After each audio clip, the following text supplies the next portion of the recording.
ഈശോ മിശിഹായ്ക്ക് സ്തുതിയായിരിക്കട്ടെ. ഞാൻ മാണിപ്പറമ്പിലച്ചൻ. ധനഹകാലം 5-ാം ഞായർ. ദാനിയേലിൻ്റെ പുസ്തകം 9-ാം അധ്യായം 1 മുതൽ 9 വരെയുള്ള തിരുവചനങ്ങൾ. മേദിയ സന്തതിയിൽ നിന്നുള്ള അഹശ്വേരോസിൻ്റെ മകനും കൽദായ രാജ്യത്തിന് രാജാവായി തീർന്നവനുമായ ദർയാവേസിൻ്റെ 1-ാം ആണ്ടിൽ, അവൻ്റെ വാഴ്ചയുടെ 1-ാം ആണ്ടിൽ തന്നെ ദാനിയേൽ എന്ന ഞാൻ യെറൂസലേമിൻ്റെ ശൂന്യാവസ്ഥ 70 സംവത്സരം കൊണ്ട് പൂർത്തിയാകുമെന്ന് യാഹ്വേയുടെ അരുളപ്പാട് യിരെമ്യാ പ്രവാചകനുണ്ടായ പ്രകാരം ഒരു കാലസംഖ്യ ഗ്രന്ഥങ്ങളിൽ നിന്ന് ഗ്രഹിച്ചു. അപ്പോൾ ഞാൻ ഉപവസിച്ചും ചാക്കൊടുത്തും ചാരത്തിലിരുന്നും പ്രാർത്ഥനയോടും യാചനകളോടും കൂടെ അപേക്ഷിക്കേണ്ടതിന് ദൈവമായ കർത്താവിങ്കിലേക്ക് മുഖം തിരിച്ചു. എൻ്റെ ദൈവമായ യാഹ്വേയോട് ഞാൻ പ്രാർത്ഥനാപൂർവം ഇങ്ങനെ ഏറ്റുപറഞ്ഞു: എൻ്റെ യാഹ്വേ, മഹാനും ഭീതിതനുമായ ദൈവമേ, അങ്ങയെ സ്നേഹിക്കുന്നവരുമായും അങ്ങയുടെ കൽപ്പനകൾ പ്രമാണമായി അനുസരിക്കുന്നവരുമായും ഉടമ്പടി പാലിക്കുകയും തീരാകാരണം ചൊരിയുകയും ചെയ്യുന്നവനെ, ഞങ്ങൾ പാപം ചെയ്തു, വികടമായി നടന്നു, ദുഷ്ടത പ്രവർത്തിച്ചു. ഞങ്ങൾ അങ്ങയോട് മത്സരിച്ച് അങ്ങയുടെ കൽപ്പനകളും അനുശാസനങ്ങളിൽ നിന്ന് വ്യതിചലിച്ചു. ഞങ്ങളുടെ രാജാക്കന്മാരോടും പ്രഭുക്കന്മാരോടും പിതാക്കന്മാരോടും ദേശത്തെ സകല ജനത്തോടും അങ്ങയുടെ നാമത്തിൽ സംസാരിച്ച അങ്ങയുടെ ദാസന്മാരായ പ്രവാചകന്മാരുടെ വാക്ക് ഞങ്ങൾ കേട്ടനുസരിച്ചതുമില്ല. കർത്താവെ, അങ്ങയുടെ പക്കൽ രക്ഷിക്കുന്ന നീതിയുണ്ട്. ഞങ്ങൾക്കുള്ളതോ ഇന്നുള്ളതുപോലെ ലജ്ജയത്രേ. അങ്ങയെ ദ്രോഹിച്ച വഞ്ചന നിമിത്തം അങ്ങ് അവർ ചിതറച്ചു കളഞ്ഞിരിക്കുന്ന സകല ദേശങ്ങളിലും സമീപസ്ഥരും വിദൂരസ്ഥരുമായ യഹൂദ മനുഷ്യർക്കും യെരൂസലേം നിവാസികൾക്കും എല്ലാ ഇസ്രായേലിനും നാണക്കേട് മാത്രമാണുള്ളത്. കർത്താവെ, ഞങ്ങൾ അങ്ങയോട് പാപം ചെയ്തിരിക്കുന്നതിനാൽ ഞങ്ങളും ഞങ്ങളുടെ രാജാക്കന്മാരും പ്രഭുക്കന്മാരും പിതാക്കന്മാരും ലജ്ജിക്കേണ്ടത് തന്നെ. ഞങ്ങൾ ദൈവമായ കർത്താവിൻ്റെ പക്കൽ കാരുണ്യവും മോചനവും ഉണ്ട്. ദാനിയേലിൻ്റെ 3-ാമത്തെ ദർശനമാണ് 9-ാമത്തെ അധ്യായത്തിൽ ചർച്ച ചെയ്യുന്നത്, അല്ലെങ്കിൽ അവതരിപ്പിക്കുന്നത്. 70 ആഴ്ചകളെക്കുറിച്ചുള്ള ഒരു വ്യാഖ്യാനമാണിത്. ദാനിയേലുണ്ടായ പ്രതീകാത്മക ദർശനങ്ങളാണ് ഇതിനു മുമ്പത്തെ 2 അധ്യായങ്ങളിൽ 8ഉം 7ഉം അധ്യായങ്ങളിലൊക്കെ പ്രതിപാദിച്ചത്. ഈ അധ്യായത്തിൽ ദർശനമല്ല, മാലാഖ നേരിട്ട് വെളിപാട് നൽകുകയാണ്. അതുകൊണ്ട് തന്നെ ദർശനത്തെക്കാൾ പ്രാധാന്യമുണ്ട് ഈ അധ്യായത്തിന്. 70 സംവത്സരങ്ങൾ പൂർത്തിയാകുമ്പോൾ ഇസ്രായേലിൻ്റെ പുനരുദ്ധാരണം, വീണ്ടെടുപ്പ് ഉണ്ടാകുമെന്ന് യിരെമ്യാ പ്രവാചകൻ പറഞ്ഞിരുന്നു. യിരെമ്യാ 25-ാം അധ്യായം 11ഉം 12ഉം വാക്യങ്ങൾ, 29-ാം അധ്യായം 10-ാമത്തെ വാക്യത്തിലെ കഥ കാണാം. അത് സംഭവിക്കാത്തത് എന്തുകൊണ്ട് എന്നാണ് ദാനിയേലിൻ്റെ ചോദ്യം. ദാനിയേലിൻ്റെ ചോദ്യത്തിന് മാലാഖ നൽകുന്ന ഉത്തരം ഇതാണ്: യിരെമ്യായുടെ പ്രവചനത്തിന് പല പൊരുളുകളുണ്ട്, പൊരുളുകളുടെ പല അടുക്കുകളുണ്ട്. അതുകൊണ്ട് ഒരു തലത്തിൽ മാത്രം വായിച്ചാൽ യിരെമ്യായുടെ പ്രവചനം മനസ്സിലാകുകയില്ല എന്നാണ് മാലാഖ കൊടുക്കുന്ന ഉത്തരം. 70 വർഷങ്ങളിൽ പൂർത്തിയാകേണ്ടതാണ് ആദ്യത്തെ പൊരുൾ. 70 വർഷങ്ങൾ പൂർത്തിയാകണം. ഈ 70 സംവത്സരം എന്ന് യിരെമ്യാ പറഞ്ഞത്, യഹൂദര് ബാബിലോൺ ചക്രവർത്തിമാരെ 70 സംവത്സരം സേവിക്കേണ്ടി വരുമെന്ന് യിരെമ്യാ പറഞ്ഞിരുന്നു. 25-ാം അധ്യായം 11-ാം വാക്യം. അതിനുശേഷം പ്രവാസികളെ കർത്താവ് ഇസ്രായേലിലേക്ക് തിരികെ കൊണ്ടുവരുമെന്നും യിരെമ്യാ ഭാവികഥനം നടത്തിയിരുന്നു. യിരെമ്യാ 20:10. ഈ ആദ്യത്തെ ഗണം പ്രവാസികളെ ബാബിലോണിലേക്ക് തടവുകാരായി കൊണ്ടുപോയത് BC 605-ലാണ്. അത് ദാനിയേലിൻ്റെ പുസ്തകം 1-ാമത്തെ അധ്യായം 1 മുതൽ 4 വാക്യങ്ങളിൽ പറയുന്നുണ്ട്. ഏകദേശം 70 സംവത്സരങ്ങൾ പൂർത്തിയായപ്പോൾ BC 538 സൈറസ് 2-ാമൻ പുറപ്പെടുവിച്ച കൽപ്പനയനുസരിച്ച് യഹൂദ തടവുകാർ തങ്ങളുടെ സ്വദേശത്തേക്ക് തിരിച്ചു വരാൻ തുടങ്ങി. 2 ദിനവൃത്താന്തം 36-ാമത്തെ അധ്യായം 22-23 വാക്യങ്ങൾ. അങ്ങനെ യിരെമ്യാ പ്രവചിച്ച പുനരുദ്ധാനത്തിൻ്റെ ആദ്യത്തെ ഘട്ടം പൂർത്തിയായി. ആദ്യത്തെ തലത്തിലുള്ള അർത്ഥം. എങ്കിലും ആ പ്രവചനത്തിന് പല പൊരുളുകളുടെ അടുക്കുകളുണ്ട്. അത് 2-ാമത്തേലേക്ക് കടക്കുകയാണ് നമ്മൾ. 70 വർഷങ്ങളുടെ ആഴ്ചകൾ എന്നാണ് യിരെമ്യായുടെ പ്രവചനത്തിൻ്റെ 2-ാമത്തെ അർത്ഥം. 70 വർഷങ്ങളുടെ ആഴ്ചകൾ. 70 വർഷങ്ങളുടെ ആഴ്ചകൾ, അതായത് 7 പ്രാവശ്യം 70 വർഷങ്ങൾ, മൊത്തം 490 വർഷങ്ങൾ. അപ്പോൾ കൃത്യം 70 എന്നല്ല യിരെമ്യാ പറഞ്ഞതിൻ്റെ 2-ാമത്തെ പൊരുളെന്നാണ് മാലാഖ ദാനിയേൽ പ്രവാചകന് കൊടുക്കുന്ന ഉത്തരം. ബൈബിളിൽ 70 എന്നത് ഗണിതത്തിൽ നമ്മൾ ഗണിതശാസ്ത്രം ഉണ്ടല്ലോ, കണക്കെന്ന് പറയുന്ന അതിലത്തെ സംഖ്യയായിട്ടല്ല പലപ്പോഴും ഉപയോഗിച്ചിരിക്കുന്നത്. 2 തലമുറകൾ അപ്പാടെ എന്ന അർത്ഥമുണ്ട്. 30 വർഷം 35 വർഷമൊക്കെയാണ് ഒരു തലമുറ. അപ്പോൾ 70 എന്ന് പറഞ്ഞാൽ 2 തലമുറകൾ അപ്പാടെ. യിരെമ്യാ 25:11 29:10 ആ ഒരു അർത്ഥമുണ്ട്. അതായത് സമ്പൂർണ്ണ ജീവിതത്തിൻ്റെ കാലയളവ് എന്നാണ് 70 അർത്ഥം, ഇല്ലേ? ആയുഷ്കാലം മുഴുവൻ എന്ന അർത്ഥത്തിൽ 70 എന്ന സംഖ്യ പലപ്പോഴും ഉപയോഗിച്ചിട്ടുണ്ട്. 70 ഏറിയാൽ 80 അങ്ങനെ പറയുന്നുണ്ടല്ലോ സങ്കീർത്തനം 90:10. അപ്പോൾ 2 തലമുറ ജീവിച്ചെന്ന് പറഞ്ഞാൽ ഒരു സമ്പൂർണ്ണ ജീവിതത്തിന് കാലയളവ് ജീവിച്ചു എന്നൊക്കെയാണ് അന്ന് അക്കാലത്തെ ഒരർത്ഥം. ചിലപ്പോൾ വൃത്തസംഖ്യ റൗണ്ട് നമ്പർ എന്ന് പറയല്ലോ, അതിനും 70 ഉപയോഗിക്കാറുണ്ട്. ഇപ്പം നമ്മൾ ചില്ലറ ഒഴിവാക്കി 0 അവസാനിക്കുന്ന സംഖ്യയാണ് നമ്മൾ അതുകൊണ്ട് ഉദ്ദേശിക്കുക. അപ്പം 65 69 സംവത്സരങ്ങൾ അല്ലെങ്കിൽ 71 74 സംവത്സരങ്ങൾ ഇങ്ങനെയുള്ളതിനെ 70 എന്ന വൃത്തസംഖ്യ കൊണ്ട് ആക്കും. ഇപ്പം നമ്മൾ 69 രൂപ അന്നത് റൗണ്ടാക്കി 70 ആക്കും എന്ന് പറയില്ലേ, റൗണ്ട് സംഖ്യ വൃത്തസംഖ്യ എന്ന് പറയും. അപ്പോൾ അങ്ങനെ ആ അർത്ഥത്തിലും 70 എന്ന സംഖ്യ ഉപയോഗിക്കാറുണ്ട്. അപ്പോൾ അതും കണക്കിലെടുക്കണമെന്നാണ് മാലാഖ പറയണേ. അപ്പോൾ കൃത്യം 70 എന്നൊന്നും വിചാരിക്കാൻ പാടില്ല. പിന്നെ എന്ന് മുതലാണ് ഈ സംവത്സരങ്ങൾ എണ്ണി തുടങ്ങേണ്ടത്? അതും പ്രധാനപ്പെട്ടതാണ്. എന്ന് മുതലാണ് ഈ 70 സംവത്സരങ്ങൾ അല്ലെങ്കിൽ 490 സംവത്സരങ്ങൾ? ആദ്യം ചരിത്രത്തിൽ നിവൃത്തിയാവുകയും പിന്നെ ചരിത്രത്തെ കവച്ച് വെച്ച് ദൈവത്തെങ്കിലേക്ക് കൈ ചൂണ്ടുകയും ചെയ്യുക. അങ്ങനെ ഒരു ക്രൈസ്തവ ദൈവശാസ്ത്രത്തിൻ്റെ പൊതു സ്വഭാവം വേദത്താളുകളിൽ മുഴുവനുണ്ട്. ആദ്യം അത് ചരിത്രത്തിൽ പൂർത്തിയാകും, പിന്നെ അത് ചരിത്രത്തെ കവച്ച് വയ്ക്കും. ഉദാഹരണത്തിന് യേശുവിൻ്റെ യുഗാന്ത പ്രഭാഷണം, അത് ക്രിസ്തുവർഷം 66 മുതൽ 70 വരെയുള്ള ആ യഹൂദ യുദ്ധത്തിൽ ചരിത്രത്തിൽ പൂർത്തിയായി. പക്ഷേ പഴയ ഉടമ്പടിയുടെ ആ വിധി തന്നെയാണ് പുതിയ ഉടമ്പടിയുടെ അവസാന വിധിക്കും ഉള്ള മാനദണ്ഡം. അപ്പോൾ ലോകാവസാനത്തിലും ഇതുപോലെ യുദ്ധവും പരിപാടിയൊക്കെ ഉണ്ടാകും. അപ്പോൾ ഇത് ചരിത്രത്തിൽ സംഭവിക്കുക, പിന്നെ അതിനെ കവച്ച് വയ്ക്കുക. ഇങ്ങനെ രണ്ട് തലങ്ങളിലാണ് വേദത്താളുകൾ വർക്ക് ചെയ്യുന്നത്. അതുകൊണ്ട് വ്യാഖ്യാനത്തിലുള്ള ഒരുപാട് പഴുതുകൾ ബൈബിളിലുണ്ട്. ഇതെല്ലാം ഒരൊറ്റ അർത്ഥമേ ഉള്ളൂ എന്ന് പറഞ്ഞ് പോയി കഴിഞ്ഞാൽ അപ്പോൾ അത് പ്രശ്നമാകും. നമ്മൾ ഈ പൊരുളുകളുടെ പല തട്ടുകൾ മനസ്സിലാക്കേണ്ടതുണ്ട് എന്നാണ്. ഞാൻ ഒരൊറ്റ ഉദാഹരണം സൂചിപ്പിക്കാം. ഈ ചരിത്രത്തിൽ സംഭവിച്ചു കഴിഞ്ഞ് നമ്മൾ പറഞ്ഞു, അതായത് യെരമ്യാ പറഞ്ഞതുപോലെ BC 605 പ്രവാസികൾ പോയി 538 അവർ തിരിച്ചു വരാൻ തുടങ്ങി, ഏകദേശം 70 വർഷങ്ങൾ. അപ്പോൾ അത് ചരിത്രത്തിൽ പൂർത്തിയായെന്ന് വേണം പറയാം. പക്ഷേ ചരിത്രത്തെ കവച്ച് വയ്ക്കുന്നുണ്ട്. ലൂക്കാസിന് സുവിശേഷം നോക്കുക, 6-ാം മാസം ഗബ്രിയേൽ മാലാഖിയെ മറിയത്തിൻ്റെ അടുക്കലേക്ക് അയച്ചു. 6-ാം മാസം എന്തിൻ്റെ 6-ാം മാസം? എലിസബത്തിൻ്റെ ഗർഭധാരണത്തിന് 6-ാം മാസം. അപ്പോൾ എലിസബത്ത് ഗർഭിണിയായിട്ട് 6 മാസമായി. അപ്പോൾ 6 മാസം. പിന്നെ മറിയം ഈശോയെ ഗർഭം ധരിച്ച 10 മാസം. പിന്നെ 8-ാം ദിവസം പരിച്ഛേദനം, 40-ാം ദിവസം ദേവാലയത്തിൽ ശുദ്ധീകരണം. ഇതെല്ലാം കൂടി നോക്കിയാൽ എത്രയായി? 490 ആയില്ലേ? 490 ദിവസങ്ങളായില്ലേ? ഇല്ലേ? ഏകദേശം 490. ഇച്ചിരി കൂടാം, ഇച്ചിരി കുറയാം, പക്ഷേ 490. അപ്പോൾ ഈ 70 ആഴ്ചകളുടെ വർഷങ്ങൾ എന്ന് പറഞ്ഞല്ലോ യെരമ്യാ, അത് പൂർത്തിയായത് എവിടെയാണ്? പുതിയ നിയമത്തിൽ ദൈവം മനുഷ്യനായപ്പോഴാണ്. അങ്ങനെയാണ് ലൂക്കാസ് കണക്കൂട്ടണേ.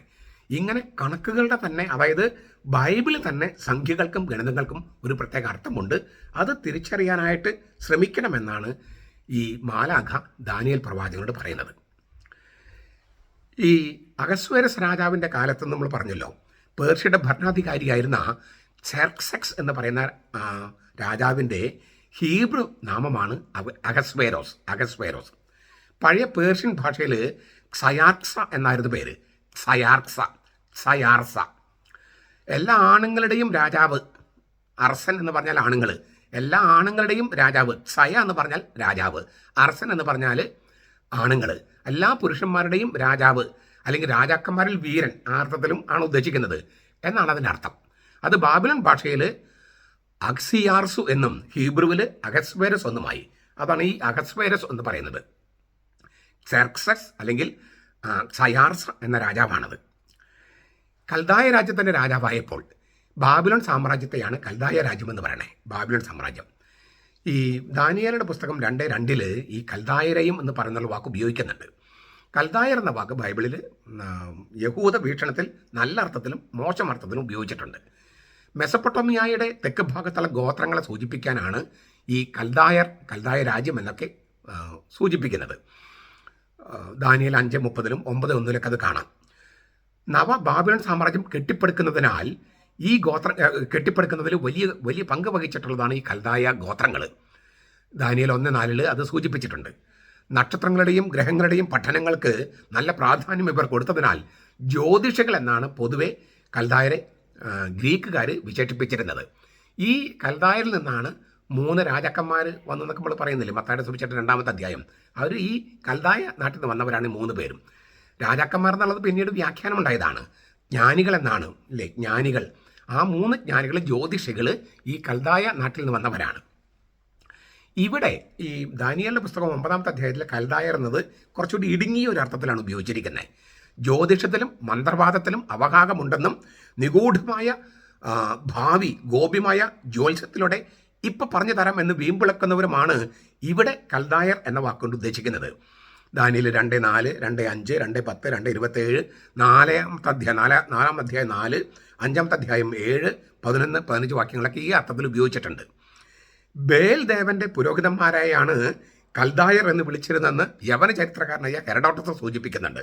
ചരിത്രങ്ങൾ എന്ന് പറഞ്ഞിട്ട് ഹിസ്റ്ററീസ് എന്ന് പറഞ്ഞ അദ്ദേഹത്തിൻ്റെ പുസ്തകത്തിൽ ഞാൻ പറഞ്ഞല്ലോ, കൽദായരെ ഇപ്പം കൽദായരുടെ ദേശത്താണ് അബ്രാഹം വന്നത്. അപ്പം ഞാൻ കൽദായ ഭാഷയെക്കുറിച്ചും കൽദായ നാടിനെക്കുറിച്ചും സുറിയാനി ഭാഷകളുടെ ബന്ധത്തെക്കുറിച്ചൊക്കെ ഞാൻ ഒരുപാട് വീഡിയോസ് ചെയ്തിട്ടുണ്ട്. അപ്പോൾ അതിനൊന്നും നമ്മളിവിടെ ഖണ്ഡിക്കുന്നില്ല. അതേസമയം ഈ വാക്ക് ഇവിടെ ഉപയോഗിച്ചിരിക്കുന്നത് അത്ര നല്ല അർത്ഥത്തിലല്ല. യഹൂദന്മാരെ പ്രവാസികളായി കൊണ്ടുപോയ അവരുടെ ജ്യോതിഷവും ജ്യോത്സ്യവും ഒക്കെ കൂട്ടിക്കുഴച്ചിട്ടുള്ള ഒരു അർത്ഥത്തിലാണ് ഇവിടെ ഉപയോഗിച്ചിരിക്കുന്നത്. ദർയാവേസിൻ്റെ 1-ാം ആണ്ടിലാണ് ഈ ദർശനമുണ്ടായതായിട്ടാണ് ദാനിയേൽ പറയുന്നത്. അത് BC 539 BC 539. ഇവിടെ ഉദ്ദേശിക്കുന്ന ഈ ദർയാവേസ് എന്ന് പറയുന്നത് ദാരിയൂസ് ആണ്. ദാരിയൂസ് അതായത് മഹാനായ സൈറസ്. ദാനിയേൽ 5:31 സൂചിപ്പിക്കുന്നുണ്ട്. അൻഷാൻ്റെ രാജാവായിരുന്ന സാംബിസസ് 1-ാമൻ്റെയും മേദിയ രാജാവായിരുന്ന അസ്തിയാഗസിൻ്റെ മകളുടെയും മകനായിട്ടാണ് സൈറസ് BC 600 ജനിക്കുന്നത്. മഹാനായ സൈറസ് എന്നാണ് അദ്ദേഹത്തെ വിളിക്കുന്നത്. യശയ അദ്ദേഹത്തെയാണ് മിശിക എന്ന് വിളിക്കുന്നുണ്ട്, രാജാവ് എന്നൊക്കെ വിളിക്കുന്നുണ്ട്. കാരണം യഹൂദന്മാർക്ക് സ്വാതന്ത്ര്യം കൊടുത്തത് ഇങ്ങോരാണ്, ഈ സൈറസ് ആണ്. ആ സൈറസിൻ്റെ ശരിക്കുള്ള പേര് ആണ് ഈ പറഞ്ഞ ദർയാവസ് എന്നാണ് പേര്. അമ്മ മേദിയക്കാരി ആയതിനാൽ മേദിയ സന്തതിയിൽ നിന്നുള്ളവൻ എന്നാണ് ഇവിടെ ദാനിയേൽ വിശേഷിപ്പിച്ചിരിക്കുന്നത്. ഈ ഇന്നത്തെ ഈ വായനയുടെ മെയിൻ അർത്ഥം നമുക്ക് ഈ ധനഹാക്കാലത്ത് തന്നിരിക്കുന്നത് ഒരു പ്രത്യേക കാര്യത്തിന് വേണ്ടിയിട്ടാണ്. അത് 9-ാമത്തെ അധ്യായം ഈ 9-ാമത്തെ അധ്യായത്തിൽ 3-ാമത്തെ വാക്യത്തിൽ പറയുന്നുണ്ട്, ചാക്കൊടുന്നും ചാരത്തിലിരുന്ന് ഞങ്ങൾ പ്രാർത്ഥിച്ചു എന്നൊക്കെ പറഞ്ഞിട്ട്. അടിവസ്ത്രമായി പരിക്കൻ വസ്ത്രം ധരിക്കുന്നതും 1 രാജാക്കന്മാർ 21-27, ശിരസിലോ നെറ്റിലോ ചാരം പൂശുന്നതും 2 ശമൂവേൽ 13-19 വിലാപത്തിൻ്റെയും അനുതാപത്തിൻ്റെയും പരസ്യ പ്രവൃത്തികളാണ്. പേർഷ്യയുടെ സൈറസ് രാജാവ് BC 539 ബാബിലോണിനെ കീഴ്പ്പെടുത്തുകയും പിറ്റേ വത്സരം 538 യഹൂദക്ക് സ്വാതന്ത്ര്യം പ്രഖ്യാപിക്കുകയും അതോടെ 70 സംവത്സരങ്ങൾ പൂർത്തിയാവുകയും ഇസ്രായേലിൻ്റെ പുനരുദ്ധാനം ആരംഭിക്കുകയും ചെയ്തുവെന്ന വ്യാഖ്യാനം നമ്മൾ കണ്ടു കഴിഞ്ഞല്ലോ. ദാനിയേലിന് പൂർണ്ണ തൃപ്തി നൽകിയിട്ടില്ല. സിയോൻ്റെ അപൂർണമായ പുനരുദ്ധാരണമായിട്ടാണ് ദാനിയേൽ അതിനെ മനസ്സിലാക്കിയത്. അതിനാൽ അഗാധമായ വെളിപാടിന് വേണ്ടിയിട്ടാണ് ദാനിയേൽ തപസ് ചെയ്ത് പ്രാർത്ഥിക്കുന്നത്. അതാണ് ഈ ഭാഗം, ഇന്നത്തെ ബാക്കിയുള്ള ഭാഗങ്ങൾ മുഴുവൻ.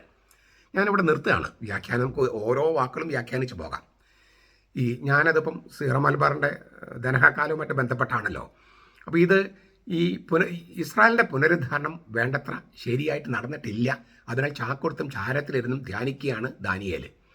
നമുക്ക് നമ്മുടെ ഇപ്പോഴത്തെ ഒരു സാഹചര്യത്തിലേക്ക് വരിക, സീറോ മലബാർ സഭയുമായിട്ട് ബന്ധപ്പെടുത്തിയാൽ നമ്മുടെ കുർബാനയുടെ ഏകീകരണം പൂർണ്ണമായിട്ടും നടപ്പായിട്ടില്ല. മിക്ക രൂപതകളും 34 രൂപതകൾ നടപ്പായെന്ന് പറഞ്ഞാലും ചില രൂപതകൾ ഇപ്പോഴും അതിൻ്റെ പൂർണ്ണ തോതിലായിട്ടില്ല. എറണാകുളം അങ്കമാലി അത് രൂപത്തിലാണെങ്കിൽ ആകെ കുഴഞ്ഞു മറിഞ്ഞ് കിടക്കുകയാണ്. അപ്പോൾ ദാനിയേൽ പ്രവാചകനെ പോലെ ചാക്കൊടുത്തും ചാരത്തിലിരുന്നും ധ്യാനിച്ചും പ്രാർത്ഥിച്ചും ഒരു ദേശീയ ഉപവാസം പ്രഖ്യാപിച്ചും അങ്ങനെയൊക്കെയാണ് പ്രവാചകൻ ചെയ്യുന്നത്. അതായത് പുനരുദ്ധാരണം പൂർത്തിയായിട്ടില്ല, വീണ്ടെടുപ്പ് പൂർത്തിയായിട്ടില്ല. അപ്പോൾ പ്രവാചകൻ എന്താ ചെയ്യാൻ കഴിയുക? ഇങ്ങനെ ഒരു ദേശീയ ഉപവാസം പ്രഖ്യാപിച്ച് ചാക്കൊടുത്ത് ചാരത്തിലിരുന്ന് ചെയ്യുകയാണ്. ഇപ്പം നമ്മളങ്ങനെ ചെയ്യുന്നുണ്ട് പലതും. അതായത് നമ്മൾ ചാക്കൊടുത്തും ചാരത്തിലിരുന്നും എന്നതിന് പകരം ഇപ്പം ബസിലിക്കയിലിരുന്ന് ഒരു തരം ഉപവാസവും പ്രാർത്ഥനയുമാണ് അവിടെ. നമുക്കെന്ത് ചെയ്യാൻ കഴിയും? നടപ്പാക്കേണ്ട ആളുകൾ തന്നെയാണ് കുഴപ്പാക്കണേ. അപ്പം നമുക്കൊരു രക്ഷകൻ എന്ന് പറയാവുന്ന, ഈ സൈറസിനെ പോലെ രക്ഷകൻ എന്ന് പറയാവുന്ന ഒരു യേശുക്രിസ്തുവിനെ അല്ല ഞാൻ ഉദ്ദേശിക്കുന്നത്. അല്ലാതെ സഭയെ ഇപ്പോഴത്തെ കർത്താവ് നേരിട്ടങ്ങ് രക്ഷിക്കല്ലോ ചെയ്യുന്നത്. ഇപ്പോൾ അവൻ ആളുകളിലൂടെ മനുഷ്യരിലൂടെയാണ് നമുക്ക് രക്ഷ നമുക്ക് ഇപ്പോൾ തരുന്നത്. പാപമോചനം തരുന്നത് അങ്ങനെയാണല്ലോ. വൈദികരിലൂടെയാണ് പാപമോചനം തരുന്നത്. സൃഷ്ടിക്കുന്നത് മാതാപിതാക്കളിലൂടെയാണ്. അത് ദൈവത്തിൻ്റെ രീതിയാണ്. അപ്പം നമുക്ക് അങ്ങനെ നമ്മുടെ സഭയ്ക്ക് ഈ പുനരുദ്ധാരണം വേണ്ട. അതായത് ഇത് പുനരുദ്ധാരണത്തിന് മാത്രം പ്രശ്നമല്ല, എന്തുമാത്രം ഇടർച്ചയാണ് ലോകത്തിന് മുഴുവൻ. ഒരൊറ്റ രൂപതയിൽ കുറച്ച് വൈദികരുടെ പിടിവാശിയും അതിന് വഴങ്ങി ഒടിഞ്ഞു കൊടുക്കുന്ന നേതൃത്വത്തിൻ്റെ പ്രശ്നവും കാരണം എന്തുമാത്രം ഇടർച്ചയാണ്, എന്തുമാത്രം ഉതപ്പാണ്, എന്തുമാത്രം ഈ സമൂഹത്തിൽ എന്തുമാത്രം തിന്മയാണ് പ്രചരിക്കുന്നത്. നമ്മുടെ നന്മ മുഴുവൻ ഈ ഒരു ഗ്രഹണം ബാധിച്ചിരിക്കുകയാണ്. അപ്പോൾ ദാനിയേൽ പ്രവാചകൻ ചെയ്തതുപോലെ ചാക്കൊടുത്ത് ചാരത്തിലിരുന്ന് ഒരു ഉപവാസം പോലെയാണ് നമ്മുടെ ആളുകൾ ചെയ്യുന്നത്, സഭയ്ക്ക് വേണ്ടിയുള്ള ആളുകൾ ചെയ്യുന്നത്. തെമ്മാടികൾക്ക് വഴങ്ങിക്കൊടുക്കുന്ന ഒരു നേതൃത്വം ഉണ്ടായാൽ എന്ത് ചെയ്യും? അപ്പോൾ നമ്മുടെ കമ്മ്യൂണിസ്റ്റ് പാർട്ടിയും ഇതും തമ്മിൽ എന്ത് വ്യത്യാസമുണ്ട്? അക്രമം ഇല്ലേ? അക്രമം ശരിയാണ്, അത് രക്ഷാപ്രവർത്തനമാണ് എന്ന് മുഖ്യമന്ത്രി വ്യാഖ്യാനിക്കുന്ന ഒരു അവസ്ഥയുണ്ടായിരുന്നു. അതേ സംഗതി തന്നെയല്ലേ ഇപ്പം സീറോ മലബാർ സഭയിൽ നടക്കണേ. അക്രമം ചെയ്തവരെല്ലാം രക്ഷാപ്രവർത്തകരായി, അവരെല്ലാം ഉന്നത സ്ഥാനങ്ങളിൽ വെച്ചു. സഭയുടെ കുർബാന, മെത്രാന്മാർ തീരുമാനിച്ച കുർബാന കിട്ടാൻ വേണ്ടി നടക്കുന്നവരെ മുഴുവൻ വിമതരായിട്ടും അവർക്കെതിരെ അക്രമികൾ കൊണ്ട് കേസ് കൊടുക്കുന്നു. അപ്പോൾ ദാനിയേൽ ചെയ്തതുപോലുള്ള ഒരു അവസ്ഥ, അതായത് ചാക്കൊടുത്ത് ചാരത്തിലിരുന്ന് ഒരു ദേശീയ ഉപവാസം പ്രഖ്യാപിക്കേണ്ട ഒരു അവസ്ഥയിലാണ് നമ്മൾ എത്തിപ്പെട്ടിരിക്കുന്നത്. വളരെ കാലികമായിട്ട് സംഗതിയാണ്. കൽദായ രാജ്യം ആകെ, കൽദായ സഭ ആകെ ഒരു വല്ലാത്തൊരവസ്ഥയിലാണ്. സീറോ മലബാർ സഭ എന്ന് പറയുന്ന കൽദായ സുറിയാനി കത്തോലിക്ക സഭ ഒരു വല്ലാത്തൊരവസ്ഥയിലാണ്. അത് മാറേണ്ടതുണ്ട്. ഇപ്പോൾ നമ്മൾ 3 നോമ്പ് കഴിഞ്ഞു, ഇനി വലിയ നോമ്പിൽ കിടക്കുകയാണ്. ഇവിടെയൊക്കെ നമുക്കൊരു ദൈവവിശ്വാസമുള്ളവരെല്ലാവരും ചെയ്യേണ്ട ഒരു കാര്യം ദാനിയേൽ പ്രഖ്യാപിക്കുകയാണ്. ചാക്കൊടുത്ത് ചാരത്തിലിരുന്ന് ഒരു ദേശീയ ഉപവാസം പ്രഖ്യാപിച്ച് ഈ തിന്മയ്ക്കെതിരെ പുനരുദ്ധാരണം വേണ്ട വിധത്തിൽ നടക്കാനായിട്ട് നടക്കുന്നില്ല, അതാണ് തിന്മ, നടക്കാൻ വേണ്ടിയിട്ടുള്ള ഒരു ദേശീയ ഉപവാസം. ആ തരത്തിൽ നമുക്ക് ഓരോരുത്തർക്കും ചെയ്യാവുന്ന ഒരു കാര്യമാണ് ദാനിയേൽ പ്രവാചകൻ പ്രപ്പോസ് ചെയ്യുന്നത്. നമുക്കത് സ്വീകരിക്കാം. നമ്മുടെ കർത്താവ് ഈശോ മിശിഹായുടെ കൃപയും പിതാവായ ദൈവത്തിൻ്റെ സ്നേഹവും പരിശുദ്ധാത്മാവിൻ്റെ സഹവാസവും നാം എല്ലാവരോടും കൂടി ഉണ്ടായിരിക്കട്ടെ, ഇപ്പോഴും എപ്പോഴും എന്നേക്കും. ആമേൻ.